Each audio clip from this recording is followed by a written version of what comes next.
gatavs. Jā, ko var tādu no sākuma kaut ko ik pa kādu epizodīti. Jā.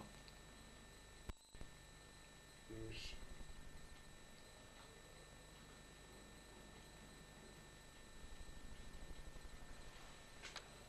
Tas sākt ar čeku, varbūt es. Jā. Jā.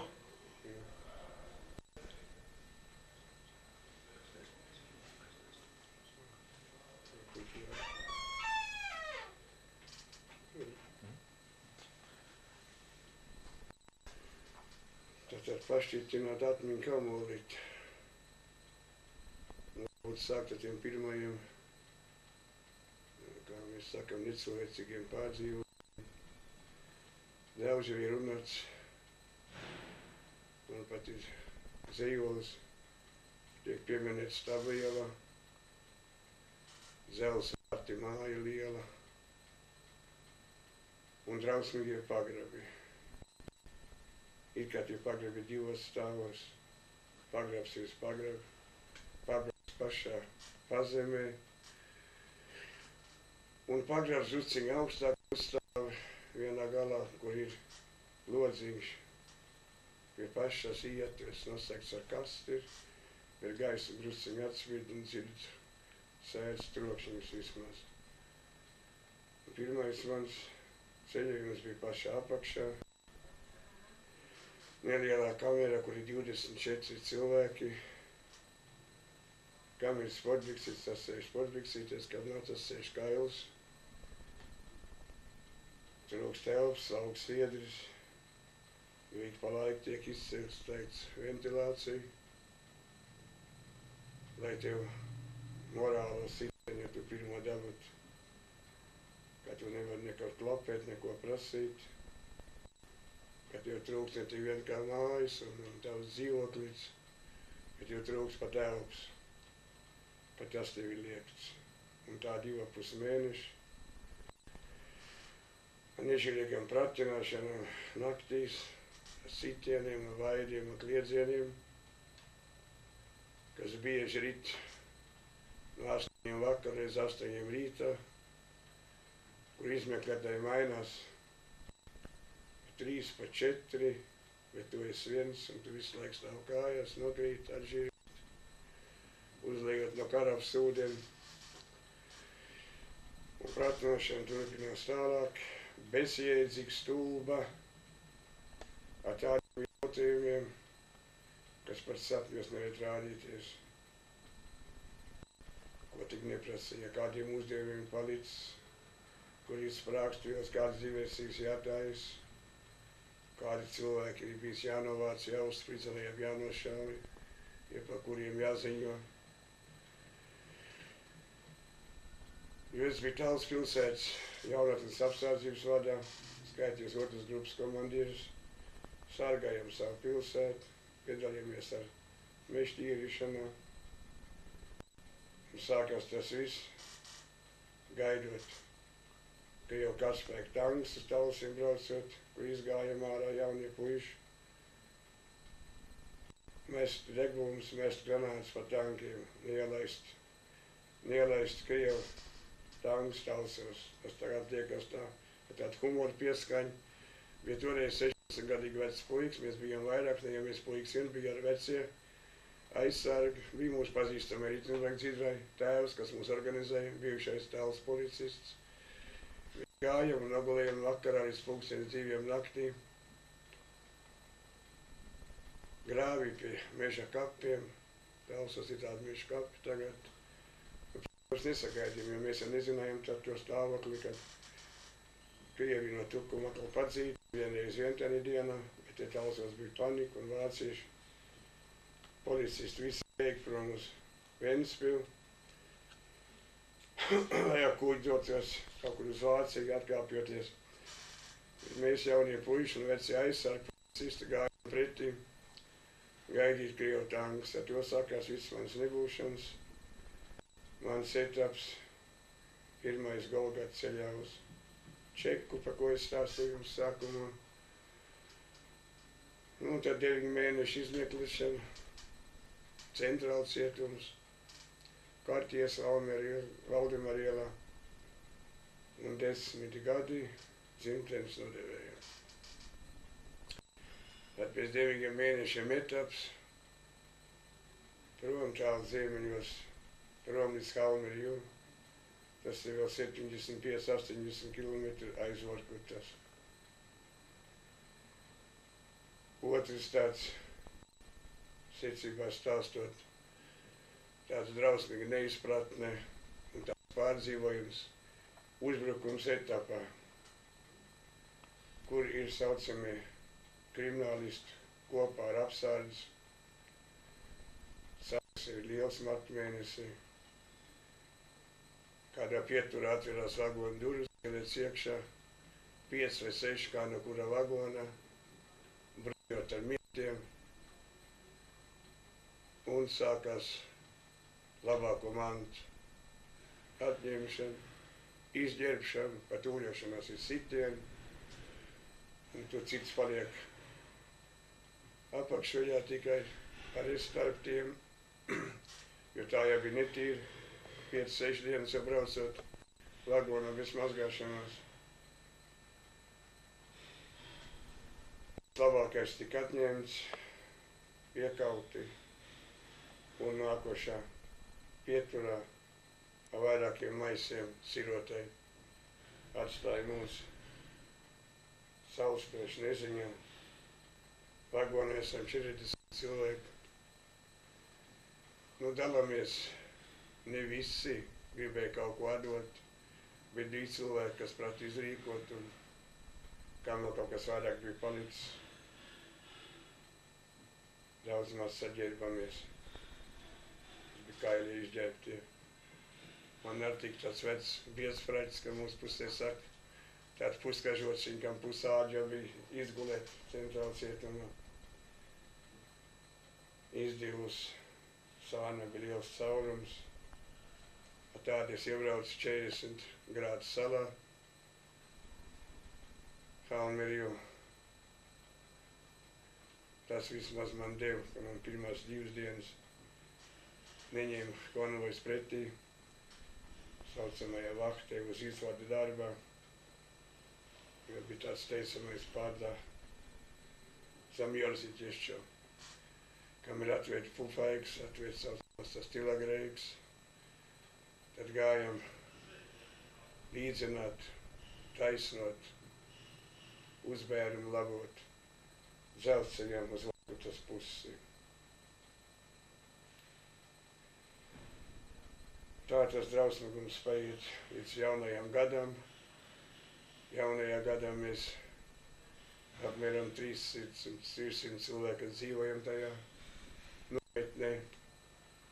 Tiekam organizēt pavasara darbiem uz Vorkutas staciju, ziemas darbiem faktiski pavasars, tas sākās vēl. Ir sniega tīrīšanas, sākumā kolona iet, kā jau kolona, sārga priekšā aizmugurē, bet jau pēc nedaudziem kilometriem tā izrētojās, sadalās mazākās grupiņās. Ja kas ir spēcīgāk, tie zina, kā jāiet. Kas apsēžās, tie vairs nepieceļās. Mēs 4 puiši, Strozītāns, no Bolgerais, viņš jau ir miris. Tad viens polis un viens no asetīniem. Latviešu puiši vairāk nebija. No manas grupas ar vairāk ne, no mūsu 9 cilvēkiem bijām sadalīti pa ceļam, jo tur uz Vorkutu braucot. Zinām, ka jāiet, apstājamies tikai plecs, bet plecs atspiedušies, lai nebūtu jāsēž. Finišs Vorkutas stacijā bija kā miglātīts. Es pat neatceros, kā mēs aizgājām līdz barakai. Un pat nebija prātā neēšana nekas. Bija doma tikai gulēt, gulēt, gulēt. Tad Vorkutā, kā jau parasta lāgera dzīve, naktīs prom sniegtīrīt, dienā vēl uz 9. kapitālu šahtu, paraudu lādēt mašīnās, ka vēstkalāturs salos. Tad aves Un tad slavenais Staļina dzelzceļš 501. strojīgā, kā sauc, uz Urāla kalniem. Mūsu nometnes lāgeri bija līdz pašu kalnu piekājai, 501. saucās, kur atbijām 500 cilvēki, ar tanketiem mūs aizved, bez ceļa, bez staciņām, iedzīti 4 mieti, tas bija gan pavasarī, jā, kur cēlu teltienes un sākām spridzināt kalnu apmēram 450 metru garumā, ar lielāku augstumu, ar kaut kur pie 45 metriem, 2 riešu platumā, bija jāborē caurumi, jākaļ ar stangu, ar mēslu, kā mēs sakam, ar lielo āmaru, pa 2 bija jāizsit 50 līdz 15 x 15 uz 5 centimetru dziļumā. Tad spridzināšana un tad nežēlīgs darbs, atačkām vest, stumt un gāzt iekšā kalnu izroku un tad nogāzt tādu robu aizpildīt, lai dzelzceļš iet pa taisno pāri. Jātiev ar tačka un paslīd nokrīt zemē, tā ķerra. Jātiev brigadījos ir klāt ar saviem palīgiem, jeb šestjorkām, kā tur sauc. To kā tik dabu pa muguru, lai gan tu esi sadauzījies. Man bija cels pušs un nevar noturēt uz smagu akmeņu grāvu. Jo rītā 200 gramu alus putra un gabaliņš maize visu tev dienas dēļ līdz vakaram. Tad pusdienas un vakariņas it kā ir kopā. Pēc 5 mēnešiem no mūsu 500 cilvēkiem, kad atbrauc komisija, kad vairs neiziet darbā, kolona vairs neiziet darbā. Par strādāt spējīgiem atzīst, es tagad 10%, tikai 50 cilvēku, un pārstāvā no tiem ir tie paši blatnieki saucami kriminālie ar saviem palīgiem. Pārējie visi ir pat neaprakt. Sākumā viņi saprak, bet ziemā jau tāpat sniegā nomet, tā viņi turēt palika. Cilvēki nebija mazgājušies mēnesi, pat es ar pat tāda apātija noiet cilvēks, ka viņš vairs nezinu, ko viņš dara. Dzīvojam teltīs, lielās kā armijas teltīs, kas bija apklāta ar velenam apiet ar ūdeni, bet ārā saules ir pie 40 un pat vairāk grādiem. Bleķi krāsniņi iekšā, tas ir viss. Tas liekas tā neticam, ka cilvēks to var izturēt. Bet ir kaut kā ticība. Ticība dzimtenei, ticība tam, ticība saulē. Un ticība tomēr, kad nu ja es ne, tas kāds taču tomēr atgriezīsies. Kāds tomēr atgriezīsies mājā. Un tas tā izstrāvojas cauri. Tā ticība, tā dzimtenes mīlestība. Un tā gribā, kad ir jāpārvar, ir jāiztur, ir jāatgriežas. Tas visam, tiem 9,5 gadiem ir izstrāvojis cauri un ir palīdzējis izdzīvot. Lai gan bieži tā bijis, ka tiešām nav vairs kur ir palaists jau visi 9 pirkstu vaļā, kas saka, miesāldie pirkstu slēgtie sālīgi. Un viens pirkstiņš tomēr ir kaut kur vēl aizķēries, kas tev palīdz izlikt visu tās pārējos 9 pirkstus un izvilkties no tā cauruma, no tā āliņa. Un tad būtu elpa nākošam tēlienam, nākošai ticībai, cerībai tāda, ka būs tas un būs tas, ka mēs gaidījām amerikāņus un gaidījām to.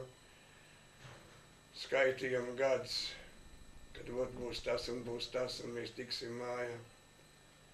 Kad jau bija 5 gadi pār, tas sākām skaitīt uz otru pusi. Vai tik 4 gadi palikuši, vēl tik 3, vēl tik 2. Un tad ir lielā tirana nāve, dod vēl lielāku cerību, ka paliek druski jau režīms vieglāks. Tiek noņemts rests no barakām, no logiem, atslēgas no durvīm.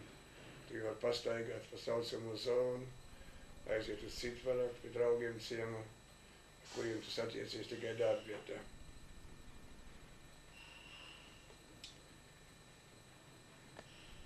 tās epizodes ir daudz. Visu tā dzīve viena drausmīga epizode tur bija. Eksistēt, nebūt cilvēkam, bet būt cilvēkam un eksistēt tikai. Nebija otrs cilvēks, tev bija numurs un tā tev var sauc. L234. Vienīgais kāda etapa pa formulāru pārbaudiet. Tad tu dzirdi savu uzvārdu, kas tev izsauc. Buku K.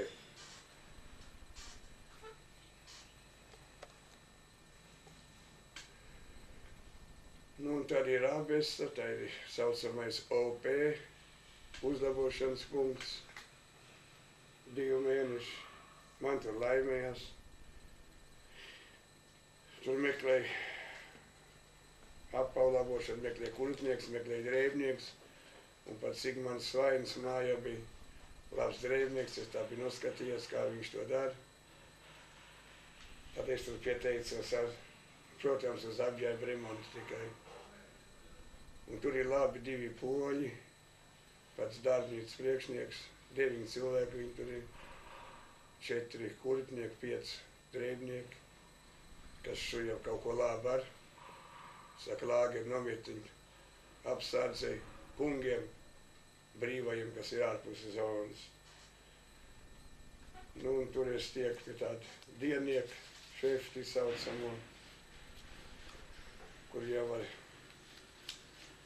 dabūt, pieēst pilnu vēderi, jo viņiem kaut ko ienestie, kam viņi strādā, un tā viņa porcija paliek pāri vienam dienniekam, tas ir spainis, zupa, ko var izēst apmēram pa 20 minūtēm,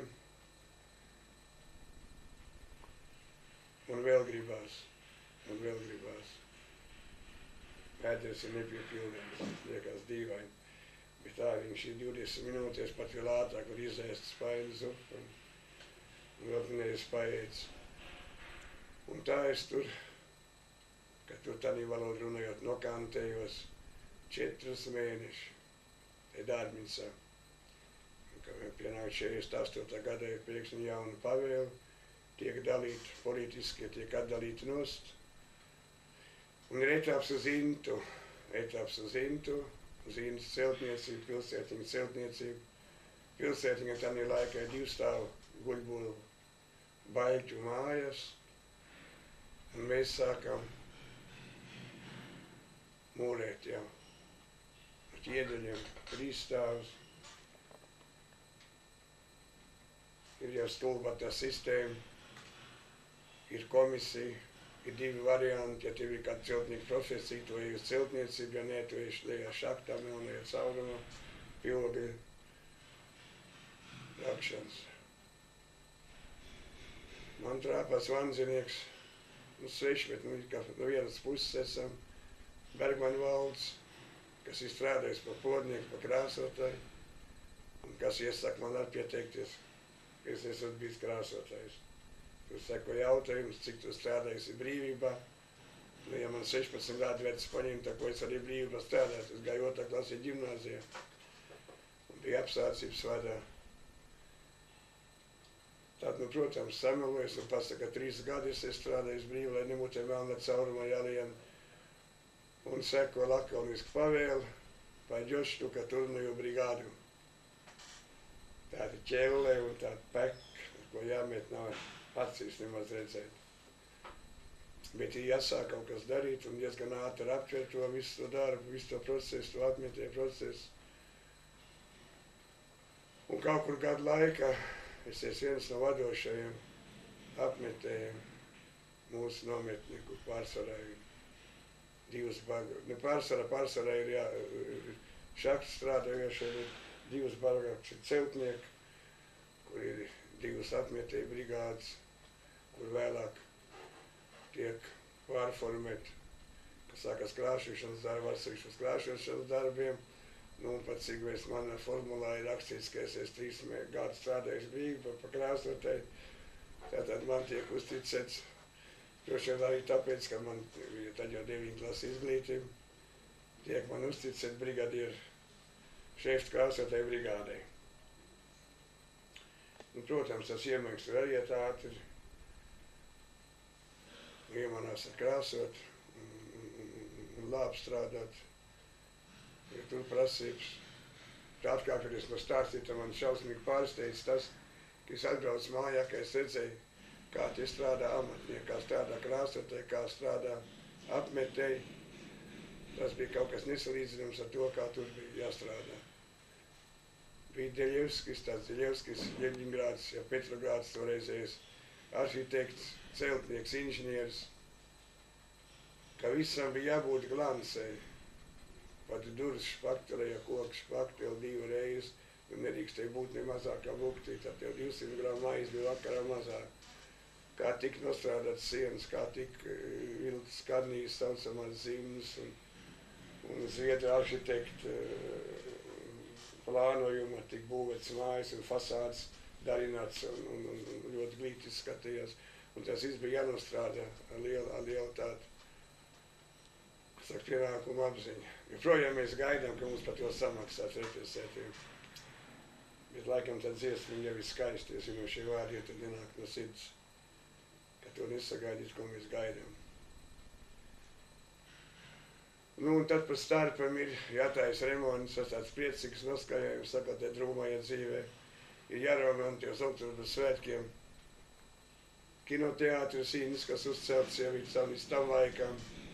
Un jāremonti ar sporta zāli, ar baseinu, ar 10 metru lecamo toni. Un pēc ilgiem gadiem, pēc 8 gadiem, mēs tiekam kaut kur peldēties. Ir tāda iespēja. Protams, peldbiksīts jau nav. Pat saimniecības pārziņas strādā Igaunis viens, kas atbrīvojies pēc 7 gadu sēdēšanas. Tas mums iedod Krievu. Tās futbola biks, ka tādā laikā bija pāri ceļiem. No 3 metru tramplīnu nolecam vairāk jau, bet uz 10 metru mēs uzkāpam 3 augšā. Un visiem bail lekt. Viens gan izlielījās, ka viņš esot lecis no Daugavas tilta, tāds kā augurs sašs, bet uzkāpot augšā 10 metru torni. Redz, ka viņš arī nedrošs. Un ienāca sārdas priekšnieks, tas saka, man tur paķēt, ka brigadierim arī ir bail. Un tā nodomādām sēj, kā būs, tā būs. Un laižos no torņa lejā. Un tās puišas saka, esot ļoti labi nolicis. Tikai pēc tam liels smiekļu šalks tāds ir, kāpot ārā no baseina, man nekas nav kājas. Man pišķovīgi ir palikuši baseina dibena, tur kaut kur 4,5 metriem ir dibena. Nu, tik dziļi nodīrta, nu nedīrta biksēm pakaļ. Tas bija tāds priecīgs notikums ar, ka mēs varējām kāds pāris dienas, tur kāds 3-4 dienas papeldēt, kamēr sākās remonts, kad jūdienas jālaiž lauka no baseina. Nu tad Staļina nav, kā es jau pieminēju, 40 grādus saules, un mēs tika visi izdzīti laukā, sētā. Tieši remontējam saucamā virsnieku māju, neremontiem ir būvējam, cēlam, konvojs stāv un raud. Mums ir gan, mēs saganīši viens otrs raudam, mums ir priekās sakā.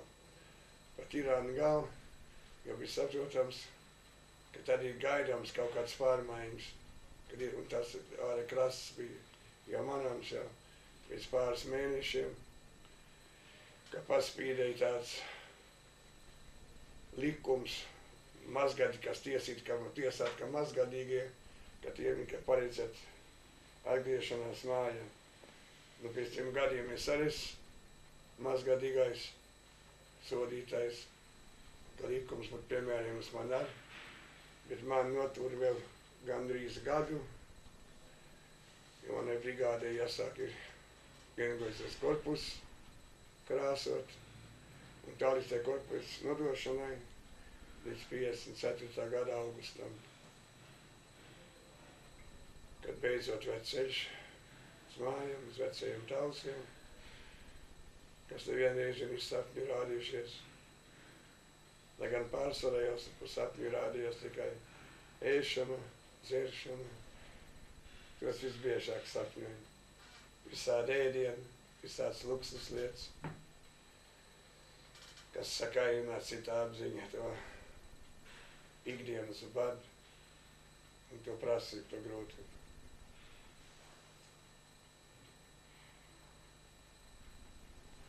Pēc tam čeki neuzraudzīja pēc atbraukšanas uz Latviju.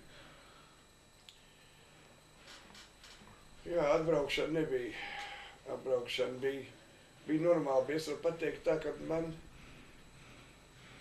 izsauc pāris reizes, man izsauc par citiem cilvēkiem. Pratinē, ko mēs kopā tādu skaidīt bija, sludināt skaidīt, saudu, kad darīja galvasāpes čekai. Nu, protams, čeku bija viegli apspēlēt, jo ar tām metodiem, tādām naivām, kā viņi gribēja pielabināties un kaut ko izvilkt no teviem, tās nebija iespējams. Jo mūsu pieredze, 9-gadīgā, 10-gadīgā pieredze, no visām pratinēšām, jau prātām tikt no viņiem vaļā. Pavisam vienkārši un ļoti ātri. Solījumiem, protams, ziņot un aiziet un pateikt, ka būs kaut kas vērts un tā jau tie vaļā nelaida. Nu, bet, ja tie otrais pasauc un neko turēs redzējuši, tad viņš jau saprāt, ka no tevīm no vērts darboties un ka no tevīm man nekā neizvilks. Tik naivi arī viņi nebija. Bet bija tādi gadījumi. Sliktākais jau bija tas, ka tu tik atkal tālāk represēts tāds, tāpat kā čekā bija, ka tev atļauj zīmītes rakstīt ārā, teiksim, paziņot piederīgiem, kur tu atrodies. 9 mēneši, saka, man tā var 9 gadi, 9 mēneši, kamēr izmeklēšana gāja. Nesaņēmu nekādu ziņu, nevienu paciņu, ne no māsām, ne no mammas. Tas bija tas drausmīgākais pats sākums, tas drausmīgākais knockdowns, kas varēja būt. Kad tev, nezinot, radās tā doma, kad visi no tevim atteikušies. Nu kā tev var būt, ka tāds 3 mīļas māsas, cik labi dzīvojamu mammu, kur vēl labāk varēja būt. Nu tēvs bija prom. Tēvs bija prom karā aizgājis. Bija uprātīgos 43. gadā, 50 gadu vecumā. To es nezināju, kur tas ir. Bet nu kā var māsas man neapmeklēt un mamma neatbraukt un kaut ko neatvest un nepalīdzēt man. Ka tikai lietas nobeigšana atklājās tas, vienā konfrontācija, kur pateica, paiku ne получишь, пока правду не скажешь. Tam visam, ko no maniem gribēja izspiest, bija viens tāds, viņu prātē uztverts, mana melošana, un līdz ar to aizliegums man piederīgiem man apmeklēt. Tāms bija Rīgā un pazīstam draugam, kam ļauj viņu draņķiņu, ļauj tas zīmītes sūtīt ārā. Un tagad tas ir drausmīgs morāliskais sitiens, tā ka nu viss, ka tu esi viens pats par citiem kaut ko pienies klāt un nes kaut ko iekšā un tie ēda gādām mutiem un ne jau visu tev kaut ko devu. Ļoti skopi bija Vidzemes saimnieki, ļoti skopi. Vidzemnieki man piedod, bet tā tas ir. Ka tev neko neatnes, lai gan tādā laikā māsas ir apstaigājuši visas nometnes, visu Rīgu, un atbildes skan, tāds pie mums nav, tāds pie mums nav. Un pēc 9 mēnešiem, kad bija nobeigt liekt, tad man tas likās netīsam, ka man izsauc, ka man ir paciņu. Tad tik bija paziņojuši mājā, ka man var pienesums būt. Dzīvot tādīs domās, ka es jau teicu, ka visi no teviem atteikušies, tas nav izstāstams, tas ir vienkārši. Trūkst vārdi. Ja to klasificēt, kāds tas bija cilvēki paziņojums. Nu, un tad tas, ka tu jau nekur nevarēji tikt. Mums bija tāds interesanti vietējā komiteja. Mums remonts celtniecības pārvaldē no 11 vietējās komitejas locekļiem 8 bija cietumnieki, represētie, kā mēs sakam. Intieši, orkotieši, un Českas Gans bija. Strādājām vietējā komitejā. Un strādājām nekas normāli. Strādājām cīnīdamies, lai strādniekam būtu labi. Un Rīgā es tiku ieredzēts, kas saka, centrālā ārlietu padome, kāds 2 reizes viņi piedāvāja man ceļzīmu, Ungārija bija, kur man brigāde bija ar 2 Ungāri, man pat adreses bija, nu, ne adreses tieši, bet pilsētiņa. Bet Kalniņš joprojām nejūtās nobriedzis partijai. Tā ar man lika mieru. Lai gan tik saukts uz komiteju vairāk reizes ar aicinājumu cietumniekam iestāties partijā, dzimtenes nodēvē.